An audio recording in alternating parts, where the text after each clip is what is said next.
Good evening, folks. Hope you're all doing fantastically well. Welcome to episode 7 of the Road to Glory with the mighty Taunton Town on the fabulous, fantastic, most comprehensive football platform, Soccerverse. Now, in my last video, I touched on the huge changes that Soccerverse have made. In this video, because of those changes, I just want to show you my strategy going forward, my current squad, etc., what I've changed, and I also want to discuss player agents and how I believe having good working relationships with player agents can work to your benefit. So, whoever's been following me from last season will know Taunton Town were in English League 10 on the game. It had the best squad. I gained promotion as champions, which I should have done because, like I said, it was by far the best squad in the division. The new season starts now a week Saturday, which I believe is the 19th. So we're currently in pre-season, and I just want to go through all the changes I've made in my squad. I want to show you my club's finances, and like I said, I want to touch on the benefits for me to have a good working relationship with player agents, for example, Protagonist. But firstly, last season, like I said, Taunton Town in League 10 had by a country mile the best starting 11 in the league. However, I wasn't happy with the strength in depth of the whole squad. For example, if my striker, who was 70, was not fit enough and I had to bring a striker in, I was bringing someone in mid 50s. So there was a huge jump of class or a drop in class of bringing certain players in. I've noticed on the management side of the game, stamina is a huge problem with players. I don't know whether it's because I'm playing so low down in the pyramid and there's so many games they play. I don't know, but stamina seems a real issue.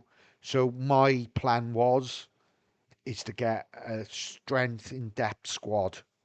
So I've made sacrifices so my better players, better rated players, to try and get an overall better squad.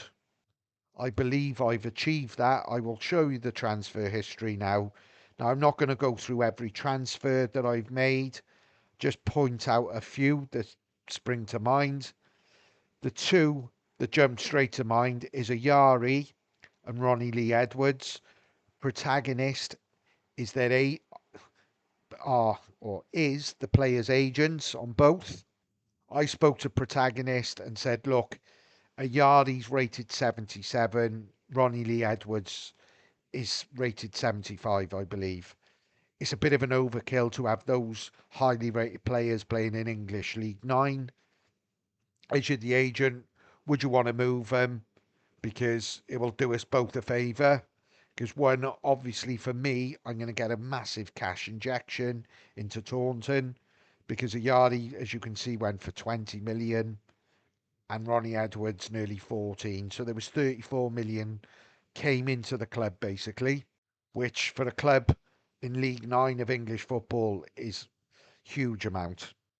Flick was another one. I made a massive error. I signed him. He was a 72 rated player, but I didn't realise when I signed him he was on like 28 grand a week.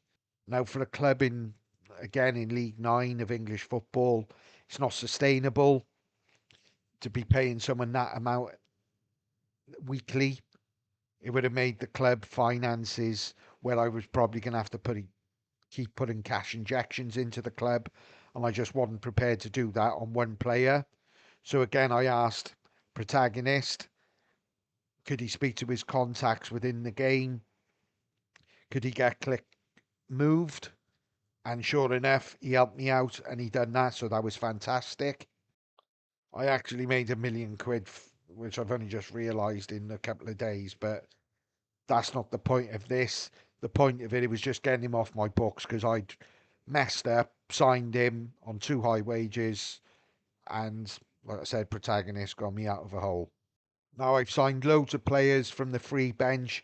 Protagonist is the player agent on a lot of them. Now, I just want to clarify, and Protagonist clarified it for me on the chat earlier on this week, but these are my players. Protagonist is the player agent, 100%, but these players are basically my players. And I say mine, Taunton Town. If Protagonist comes up to me halfway through the season and says, look, I want to move him, one of your players to here, then obviously I believe having a good working relationship with these agents is what you need, providing he can bring in a player of a suitable uh, ilk to replace the player he wants moved, then I haven't got an issue with it. The whole point of doing this is buying young players with a lower rating to what they're potentially going to be. So, for example, Piorani, you can see Protagonist is the top influencer on him. He's the actual agent of the player.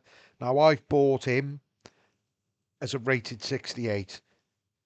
The key for me and the whole point of trying to do this is hopefully this player in real life performs so his rating goes up. Protagonist will then come to me and say, look, I want to move him to wherever. He doesn't want him playing in England Division 9, obviously. Now, where I will benefit from that is I've paid 3 million quid for him, for example. Now, if he goes to an 80 rated player, I'm obviously going to command a much bigger transfer fee than what I paid for him. So that's the whole benefit of me doing this. And again, when I'm saying I'm going to benefit, Taunton Town in terms of getting cash in so he can buy better players, better squad, etc.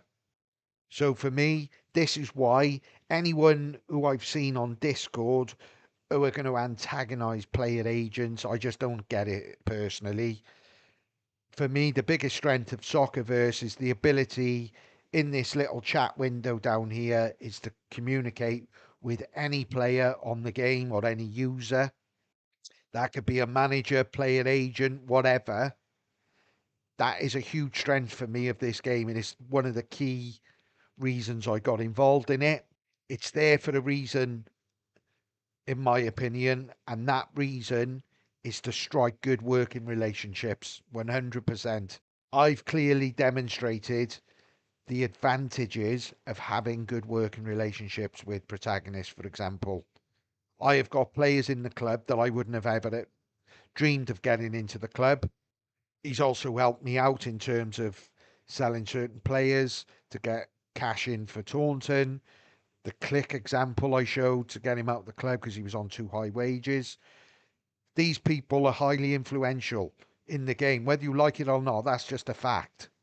So anyone trying to act hard on Discord, whatever they want to do, just think twice what you're doing because antagonizing these people is not going to work, not in my opinion. So anyway, like I said, going back to last season, I had a very strong starting 11, and like I said, when I was making changes, so I've tried to beef my squad up and become a very, very strong unit, strong squad. And I've got no doubt I've achieved that, and I can't wait for the season to start. My squad now, if I go on the tactics page, I've got a few player possible incomings. I'm waiting for the auctions to finish, etc. But as you can see, my bench, they're all 63 is I think the lowest to 68, 69. Some of the forwards. So if I've got to pull players out because they're injured or tired, whatever, a like for like replacement is almost coming in, and that's what I wanted. Not only am I expecting promotion again this year, I want to go up as champions, and this squad should do it. The club's finances are looking very, very healthy, almost 13 million quid. I will leave a few transfer spots open because obviously you can only bring 7 in and 7 out unless they come from the free bench. There's not a limit. But I will keep 1 or 2 spaces free just in case the season is not going as well as I planned, and I might bring a player or two in. But as I stand here now, I'm delighted with Taunton Town in general, the squad and the finances. Now, currently, as we stand, I'm still the top influencer in Taunton.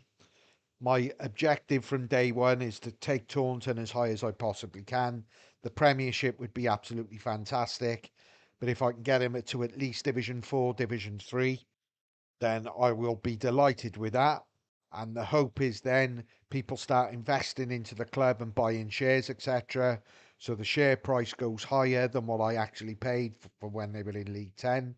So hopefully I will make a few quid from it as well, which is ultimately my number one aim. Yes, I'm here to play a game, etc.